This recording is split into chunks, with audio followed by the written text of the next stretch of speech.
gadis paling cantik di padang rumput ini. Karena dia belum hamil setelah sebulan menikah, dia dihina sang kepala suku Han. Tanpa diduga, sang pelayan perempuan membantunya memohon. Ini membuat sang kepala suku Han yang marah tertarik padanya. Dia menariknya ke ranjang, dan bahkan hendak menendang istri pertamanya keluar.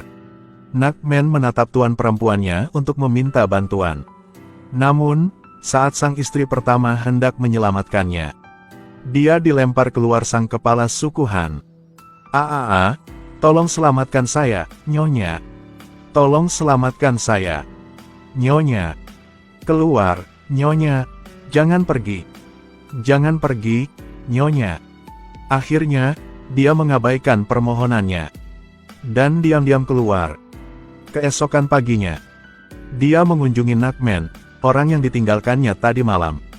Tanpa diduga, dia dikritik Nakmen. Katanya dia seorang nyonya besar, tapi bahkan tidak bisa melindungi pelayan dirinya sendiri. Dia pasti akan mati tanpa tempat untuk kubur di masa depan.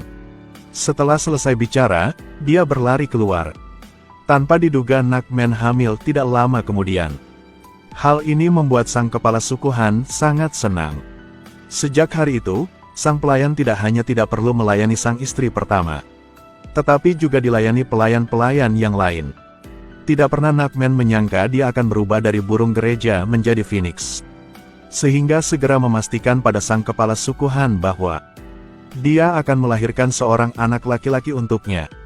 Kemudian dia membawa hadiah untuk menyenangkan sang putri, yang paling disayangi sang kepala suku Han. Dia berharap sang putri akan melindunginya dan anaknya nanti. Sudah lama aku tidak melihat ayahku sebahagia ini. Apalagi, aku ingin adik laki-laki. Ini adalah kabar baik untuk Cahar. Berkat restu putri, kepala suku kita pasti akan menyukai anak ini. Sang putri terlihat tenang di luar, tapi dia sudah menyadari ambisinya. Namun, dia pasti tidak akan biarkan sang anak dari seorang pelayan berebut kesayangan sang ayah dengannya. Keesokan harinya dia menikmati pemandangan di taman bunga dengan Nakmen. Saat melihat sang istri pertama menangis sendirian, sang putri mengambil kesempatan ini untuk memutuskan hubungan mereka berdua. Anda dan Nakmen adalah saudara-saudari dekat. Sekarang Nakmen hamil. Anda seharusnya bahagia. Kenapa nangis sendirian di sini? Maksudnya, mungkin karena dia tidak bisa lahir anak, sehingga dia cemburu padaku. Sang istri pertama segera menjelaskan pada Nakmen bahwa bukan gitu. Tapi Nakmen tetap membencinya, karena apa yang telah terjadi sebelumnya. Dia mengira sang istri pertama sengaja melakukannya, sehingga Nakmen tidak akan memaafkannya. Melihat keduanya bertengkar, sang putri suruh pelayannya menghentikan mereka berdua. Sang pelayan berpura-pura mendamaikan mereka berdua, lalu ambil kesempatan mendorong Nakmen ke bawah tangga. Aduh, sakit. Lihat bagian bawah badan Nakmen yang berlumur darah. Dengan puas, sang putri pergi dari sini. Setelah ketahui lukanya, sang kepala suku Han segera datang untuk menanyai situasi anaknya. Tanpa diduga, dokter mengatakan kepadanya bahwa dia mengalami keguguran. Yang mulia, tolong maafkan saya. Saat saya sembuh, saya akan melahirkan pangeran kecil untuk yang mulia. Kau bahkan tidak bisa menjaga bayimu. Apa gunanya katamu ini? Dengan begitu, Nakmen yang baru sombong selama beberapa hari, akhirnya kembali ke bentuk burung gerejanya. Tak bisa terima kenyataan ini, dia minta bantuan sang putri, yang harap bahwa sang kepala suku Han akan memaafkannya.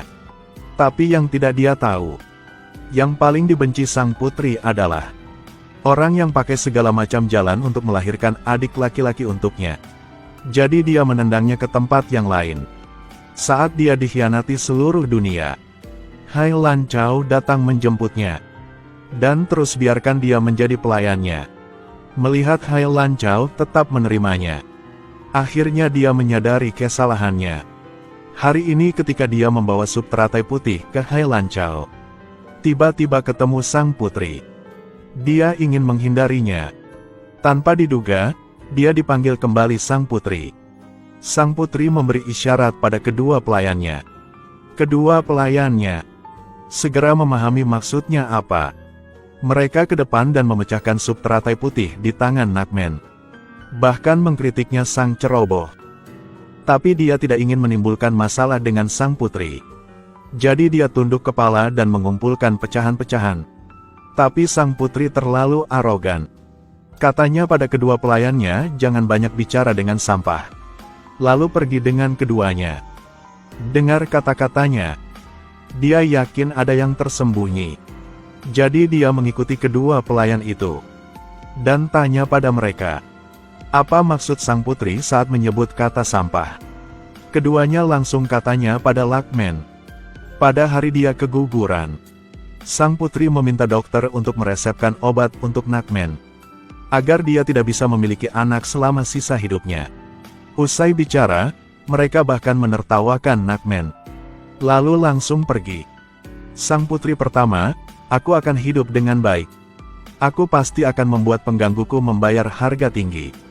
Hari ini sang putri ingin menyiksa kedua tuan pelayan mereka. Jadi dia mengundang mereka menonton para budak berkelahi. Juga oleh karena itu, Nakmen melihat calon suaminya di sini, yang juga mempengaruhi nasib dirinya dan sang putri. Dua prajurit mengeluarkan seorang budak dari penjara. Saat dia melepaskan tutup matanya, tepat pada saat melihat Nakmen yang berdiri di tribun. Ternyata dia calon suami Nakmen. Tetapi pada hari pernikahan keduanya diadakan, mereka diserang pasukan Cahar. Meskipun terkena anak panah, seluruh sukunya hanya tinggal beberapa orang. Nakmen kira dia sudah meninggal, sehingga ikuti Hai Lancau ke Cahar untuk pernikahan politik. Tanpa diduga, Satlakmek menjadi budak di Cahar. Saat ini pertempuran juga dimulai. Ketiga budak lain segera mengepung dan menyerang Satlakmek, tapi tidak bisa mengalahkannya. Hai Lancau tidak tahan dengan adegan berdarah itu. Saat hendak suruh Nakmen membawanya pergi, tiba-tiba dia pingsan. Satlakmek mengambil kesempatan itu untuk melompat dan memanggil Nakmen. Satlakmek. Nakmen tidak menyangka calon suaminya masih hidup. Tapi sebelum mereka sempat berbicara apapun, Satlakmek ditangkap kembali para prajurit. Beberapa hari kemudian, Nakmen menyuap seorang penjaga untuk membantunya berjanji bertemu dengan Satlakmek di luar. Katanya, orang tuanya dibunuh prajurit-prajurit Cahar. Satlakmek bersumpah akan membalas dendam untuk keluarganya. Tidak mungkin balas dendam kalau hanya dirimu. Jika ingin mengubah hidup diri sendiri, hanya satu-satunya cara. Ternyata Nakmen ingin memanfaatkan Satlakmek untuk membalas dendam pada sang putri. Jadi di pertempuran berikutnya, dengan gerakan-gerakan sederhana, dia berhasil mengalahkan semuanya. Yang buat sang putri merasa bosan. Sehingga dia memerintahkan bawahannya untuk membuang Satlakmek ke dalam tangki ular. Untuk lebih merangsang, dia panggil Hai Lancau dan Nakmen datang. Lihat penampilan ketakutan Hai Lancau, dia merasa sangat menarik. Nanti suruh bawahannya menjatuhkan Satlakmek ke dalam tangki itu. Sang putri pergi ke pagar untuk melihat dengan jelas. Tapi Hai Lancau tidak tahan lagi. Dia hendak suruh Nakmen membantunya pulang. Namun tidak sengaja menjatuhkan cangkir teh. Dan teh terciprat ke gaun sang putri. Saat Hai Lancau menyeka air di gaun sang putri, Nakmen ambil kesempatan ini yang melangkah maju dan mendorong Hai Chaulan ke depan, yang secara tidak langsung mendorong sang putri ke tangki ular.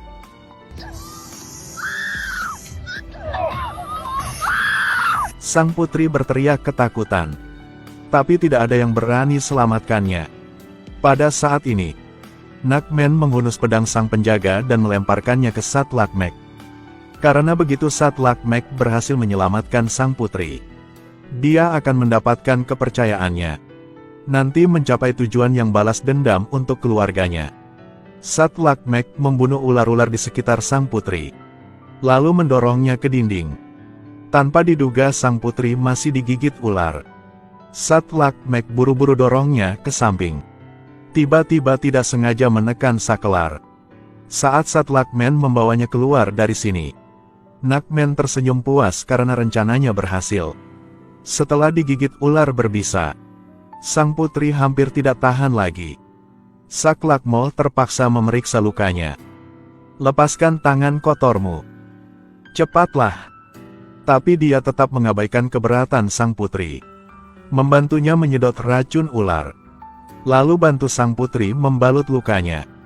Jika ada seorang pria yang bersedia mati untuknya, gadis manapun akan tersentuh. Tentu saja, sang putri tidak terkecuali. Bahkan tatapannya untuk Sak Lakmek pun menjadi lembut. Namun sesaat kemudian, dia jatuh koma. Sak Lakmek membawanya keluar dari sini. Ketika dia bangun, dia sudah berada di istana. Melihat putrinya sudah sadar kembali, dia beritahu ayahnya orang yang selamatkannya adalah Sak Lakmek. Dia ingin Sak Lakmek menjadi penjaga pribadinya. Kepala suku Han telah memanjakan putrinya sejak masa kecilnya. Jadi segera menjadikan Sak Lakmek sebagai pengawal pribadi sang putri. Langkah pertama rencana Lakmen berhasil. Hari ini dia lagi digertak kedua pelayan itu. Makin kamu menyekanya, makin kotornya. Sialan. Kamu sangat sombong sebelumnya. Aku tidak menyangka kamu akan mengalami hari seperti ini. Kalian lakukan apa? Untungnya Sak Lakmek datang dan membantunya. Dan memarahi dua pelayan itu. Namun Nakmen tidak tunduk kepala. Dia bersumpah akan membuat mereka membayar harga tinggi. Yakinlah, aku akan melindungimu. Lindungiku. Kamu hanya seorang pengawal kecil. Apa yang bisa kau lakukan? Kalau kau benar-benar ingin melindungiku, ada caranya. Apa caranya? Menjadi suami Temokak.